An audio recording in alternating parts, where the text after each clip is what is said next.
সবচেয়ে চাঞ্চল্যকর খবর, রেল লাইনে বোমা রেখে পালাতে গিয়ে হাতে নাতে পাকড়াও দুই যুবক। এই বন্ধু তুই ওখানে কিসে লেগে রাখলি? মালটা কোথায় পেলি বল? বেশ কিছুক্ষণ অচল হয়ে পড়ে আজিমগঞ্জ মালদা ডিভিশনের রেল চলাচল। আজিমগঞ্জ মালদা ডিভিশনের মুর্শিদাবাদ জেলার নিমতিতা রেলগেট সংলগ্ন দফাহাট ছাটকাটা পাড়ার কাছে রেল লাইনের ঘটনা। ধৃতদের নাম মদন কুন্ডু এবং সাগর দাস। ধৃত দুজন রেল লাইনের ধারে কেন বোমা রেখেছিল? তাহলে কি কোনো নাশকতার ছক ছিল? উঠছে প্রশ্ন। পরে ঘটনাস্থলে পৌঁছায় সুতি থানার বিশাল পুলিশ বাহিনী। দুই যুবককে গ্রেপ্তার করেছে পুলিশ। এই বন্ধু তুই ওখানে কিসে লেগে রাখলি? বমটা তুই ওখানে কোথায় রাখলি? কিসে লেগে রাখলি?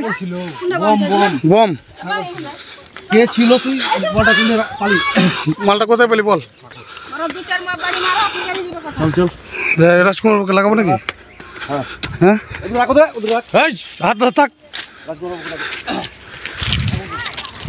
ওখানে রাখ, ওখানে রাখ। এখানে এখানে এখানে এখানে এখানে ছিল, এখানে ছিল, এখানে।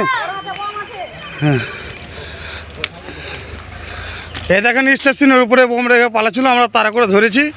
এখানে রাখো, এখানে রাখো রাজকুমার, ওকে ডাকো, এখানে রাখো না, ওকে হাতে সহ।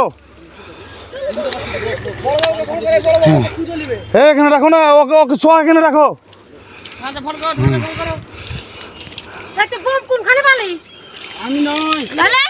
আমার কাছে পুরো ভিডিও আছে। বোমটা ওখানে রাখ, বোমটা তোর যেখানে ছিল সেখানে রাখ। তুই এখানে পালি? এই দেখেন গ্রামবাসী প্রতিবাদ করছে, আমরা ভিডিও করে ধরেছি। স্যার আপনি আসুন, আপনি আসুন স্যার। ও নিজে রেখে গেল, আমি তার ভিডিও করেছি স্যার, পুরো ফুল পম।